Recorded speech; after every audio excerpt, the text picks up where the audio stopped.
Поставили плац. Короче, поехал проверять шелдерка. Стоечки поменяли. Трасс-авто. Маленько стойки подвели.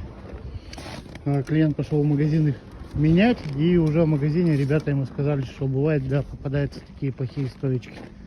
Короче, вот такой момент. То есть перед установкой надо зажать стоечку в тиски и поболтать, посмотреть. Так, она неплохая, газ в ней есть, прокачанный, ничего провалов нету. А вот именно, как сказать, по направляющей есть стучок. Так, короче, он стоит. Сейчас посмотрим, что он скажет. Все, короче, все нормально, стуков нету.